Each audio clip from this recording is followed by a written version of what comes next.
Ya, baik kita lanjutkan. Sebelum saya ke Kang Ferry, Mas Burhan, tapi situasinya mahasiswa sekarang, kemudian kelas menengah yang mulai bergerak sekarang, apakah memiliki people power seperti contoh yang Anda sampaikan tadi, Malaysia dan Chile? Akankah situasinya mengarah ke sana atau masih ada waktu untuk bisa dikendalikan pemerintah? Kasus Chile sama Bangladesh itu terjadi karena pemerintahnya lebih fokus di kelas menengah bawah, tetapi abai ke kelas menengah atas. Terutama kelas menengah ini yang kelompok mahasiswa, kelompok yang masih middle rentan, class ini. ya betul, middle class ini.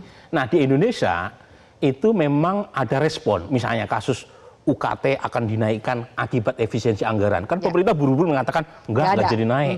KIP kuliah tetap. Itu artinya ada kesadaran juga dari kalangan pemerintah, ini hati-hati sama kelas menengah kalau misalnya mereka tidak mendapatkan perhatian. Kalau misalnya bansos hanya untuk kelas menengah bawah saja. Tapi lagi-lagi itu kan solusi jangka pendek. Akarnya adalah ketika kelas menengah pendidikannya makin baik, ekspektasi kan naik. Isu-isu bukan hanya ekonomi loh, mereka juga kekritisan mereka juga naik kan? Naik. Makanya di situ Kang Ferry penting ini untuk memberi semacam solusi apa nih? Karena sekarang kan kejadiannya di mana-mana, bukan hanya di Indonesia. Terjadi satu pelambatan ekonomi dan pemerintah mau tidak mau harus mendengar kejadian ini. Ditambah isu RUU TNI yang pro kontra. Masuk nanti revisi Undang-Undang Polri gitu, berikutnya. Kemudian macam-macam ya, yang kira-kira itu menambah amunisi kalau misalnya tidak segera dituntaskan. Oke, Kang Ferry bagaimana tanggapannya? Lalu kemudian ketika semua situasi hari ini kuncinya adalah di perbaikan ekonomi. Anda nggak percaya dan antara, situasi global juga nggak menentu, IHSG dan rupiah kita kian lemah. Lalu apa yang bisa dilakukan supaya minimal ada seperti niatan baik pemerintah untuk memperbaiki kinerja dan juga komunikasinya? Saya udah katakan berkali-kali ya, the root of all evil, dari bencana daripada kepercayaan yang jatuh kepada pemerintah ini ada dua, Mbak. Pertama adalah makan bergizi gratis. Yang kedua dan antara. Mbak bayangkan kalau makan bergizi gratis itu katanya menurut Ketua BGN kita perlu 25 triliun tiap bulan, berarti setahun 300 triliun. Itu fulusnya dari mana? Itu duitnya dari mana, Mbak? Kita nggak punya fiscal space lagi.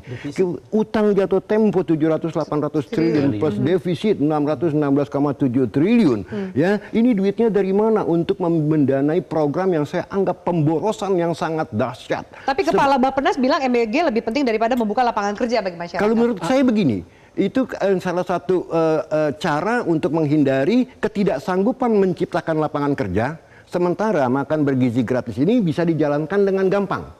Jadi untuk tidak sanggup mengusahakan yang agak susah, yang ada yang gampang aja, gitu loh. Kan ini kan koplaknomics namanya. Ya, saya terus terang aja. Nah itu satu, Mbak ya.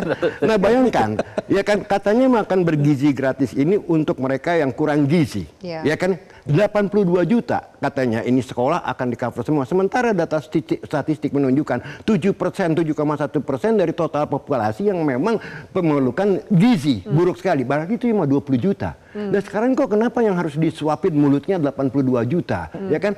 Itu yang pertama. Yang kedua, saya bilang sebaiknya rasionalisasi. Rasionalisasi dengan sistem voucher, berikan kepada mereka-mereka di daerah-daerah tertinggal yang memang benar-benar membutuhkan, Mbak. Ya kan? Tapi targeted ya? Yes. Kalau sekarang kayak Jakarta, Bandung, Semarang, Surabaya, basically mereka tidak kurang gizi. Terlalu butuh. Tidak butuh dan memang tidak juga kurang gizi gitu loh. Maka proyek yang sangat besar ini menimbulkan pertanyaan kepada masyarakat, ini proyek siapa? Proyek siapa ini menurut Anda? I don't know.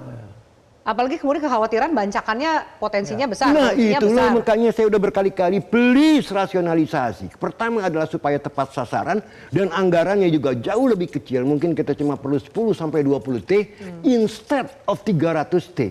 Ini kan pemborosan yang sangat dahsyat, Mbak. Yang kedua, yang saya khawatirkan, Mbak, ini ada satu yang orang lengah, yaitu sovereign rating kita. Seandainya ini downgrade, satu knot saja, dolar bisa ke 20.000. Saya warning, hati-hati. Sebab apa? Bukan tidak mungkin. Tadi aja sudah muncul Moody's and Fitch memberikan warning. Dan antara ini hati-hati, sangat berbahaya. Dan tadi kita lihat dolar hampir saja ke 17.000 kalau tidak diinflasi. Yang kedua, kembali lagi, ini udah sinyal, ya kan? Pertama adalah Morgan Stanley mendowngrade market kita. Kedua, Goldman Sachs. Nah ini saya yakin it will be leading ke arah downgrade dari sovereign rating kita. Kalau ini terjadi, ini bisa krisis loh, Mbak. It's a disaster. It is a disaster. Really, I'm not talking any nonsense. I'm not joking. I'm not scaring anyone. This will be the fact. Waktu indeks jatuh pun, saya sudah bilang, begitu nama Danantara muncul, orang udah mulai curiga. Dibuanglah semua bank-bank sampai drop. Saya bilang, ini bentar lagi crash. 2 minggu sebelum crash. And it happened. Ya. I'm not talking Bahkan any saat nonsense. pengumuman kepengurusan juga IHSG sempat turun lagi. Exactly. Kembali lagi, kalau bicara Danantara, pertama adalah institutional platformnya salah. Kita tidak memerlukan satu super holding, yang kita perlukan ada SPV semacam ini. Yang lebih parah lagi, yang kedua adalah manpower. Ya kan, manpower ini kental politik sekali. Maaf aja, Rosan biar bagaimana tidak bisa melepaskan baju politiknya. Ya kan, seharusnya saya bilang kalau memang mau memperbaiki citra Danantara, orang-orang yang secara politik netral.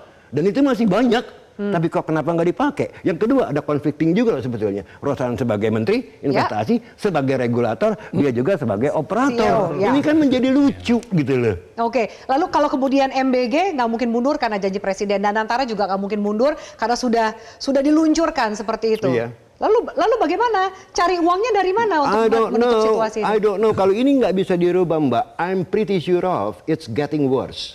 Really, I'm not. Pemerintah kita ada antisipasi ketika situasi semakin Saya memburuk. kira kan, gini, Anda? malah lucu kemarin tanggapan-tanggapannya seolah-olah ya bahwa alah gitu loh, saham jatuh yang penting harga pangan stabil ya kan. Padahal kalau saham jatuh, rupiah tergelincir, dolar, harga pangan pun bisa naik. Ya.